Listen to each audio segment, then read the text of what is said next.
Chers membres d'Église et chers amis, bonjour.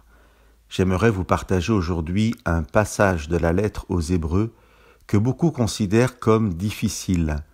Un passage dont une lecture superficielle pourrait laisser croire que Dieu n'accorde pas ce que j'appellerais, entre guillemets, une deuxième chance à celui qui s'est éloigné de lui. Je vous lis les versets 4 à 6 du chapitre 6. Quant à ceux qui ont été une fois éclairés, qui ont goûté le don céleste et ont eu part à l'Esprit Saint, qui ont goûté la bonne parole de Dieu et les puissances du monde à venir, et qui sont tombés, il est impossible de les amener à un nouveau changement radical, car, pour leur propre compte, ils crucifient à nouveau le Fils de Dieu et le déshonorent publiquement. Pour ces personnes, nous dit l'auteur, il y a l'impossibilité d'une nouvelle repentance, d'un nouveau changement radical. Pourquoi ?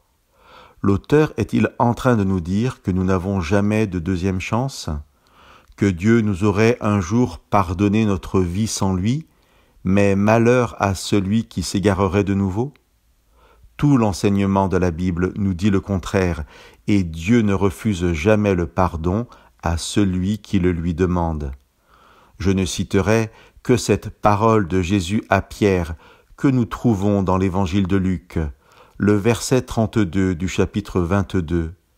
Jésus, qui sait que Pierre le reniera, lui dit « Pierre, j'ai prié pour toi, afin que ta foi ne disparaisse pas tout à fait.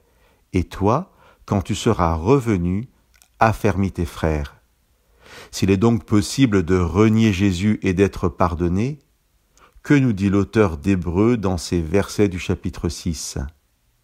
Juste après les versets que je vous ai lus, l'auteur éclaire lui-même son propos par une image que je vous résume ainsi.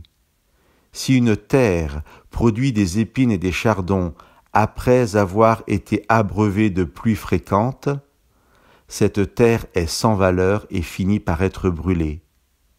Une terre qui ne porte pas de bons fruits, mais des épines et des chardons, alors que la pluie a coulé régulièrement sur elle, représente l'homme qui ne demande plus pardon, celui pour qui la crucifixion de Jésus ne semble pas le convaincre de revenir à lui pour changer radicalement. Quand l'auteur nous dit que cette personne crucifie de nouveau le Fils de Dieu et le déshonore, il nous dit que cette personne, par ses choix de vie, n'est pas touchée par ce que Jésus a vécu à la croix pour son salut. Chers amis, soyons une terre qui se laisse travailler par le jardinier que Jésus veut être dans nos vies et arrosée par l'Esprit de Dieu que la pluie représente, et que la liberté que Dieu nous donne ne soit pas utilisée pour refuser cette grâce, mais pour porter des fruits dont nous n'aurons jamais à nous repentir. Que Dieu vous bénisse.